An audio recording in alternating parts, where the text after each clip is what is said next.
Elmi araşdırmalar göstərir ki, qan qohumları arasında bağlanan nigahlar nəticəsində doğulan uşaqlarda genetik xəstəliklərin olması riski yüksəkdir. Bu və digər neqativ halları nəzərə alaraq qohum evlilikləri ilə bağlı qanunvericiliyə dəyişiklik edildi. İyulun 1-dən belə nigahların bağlanması qanunla qadağan edilir. Gəlin əvvəlcə nəzər salaq görək, qan qohumu ilə yenidən qohum olmaq nə ilə nəticələnə bilər?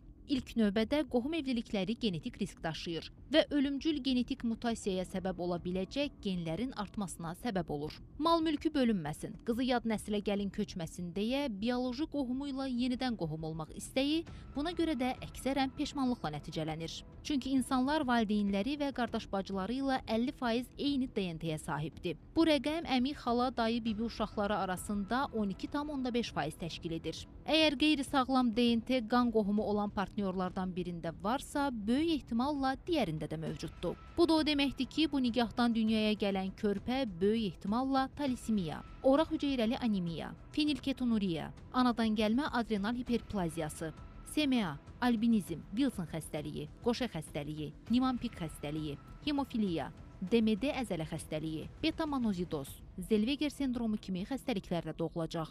Bu siyahıya daha sıx rast gəldiyimiz sonsuzluq, nevroloji xəstəliklər, zəif immun sistemi kimi ciddi xəstəlikləri də əlavə edə bilərik.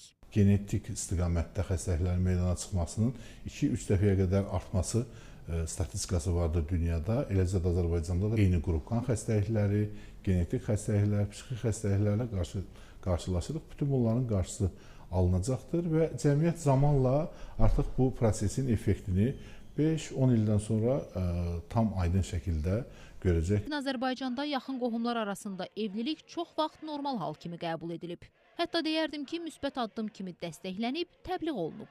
Sağlam ailə, sağlam cəmiyyət deməkdirsə, deməli hər birimiz bu məsələyə sağlam düşüncə ilə yanaşmalıyıq. Çünki göbək kəsdi, qohumdan qız alma kimi geridə qalmış adətləri qanuna zidd gedərək davam etdirmək gələcəkdə daha ciddi problemlərə yol aça bilər. Gələcəkdə həmin ailələrin övladlarına müvafiq dövlət sənədlərinin verilməsi, şəxsiyyət vəsiqəsidir, doğum haqqında şəhadətnamədir və eyni zamanda digər hansı ki hüquqi sənədlər var, onların verilməsi də mümkün olmayacaq. Yəni bir növ dövlət məhz verdiyi qərardan dolayı yeni ailələrin hansı ki qohum ailələr ki olacaq, onların yanında olmayacaq. Ona görə də düşünürəm ki, artıq ailələr qərar verərkən qohum evliliyi ilə bağlı məhz bu məqamları nəzərə alaraq qərar verməlidirlər.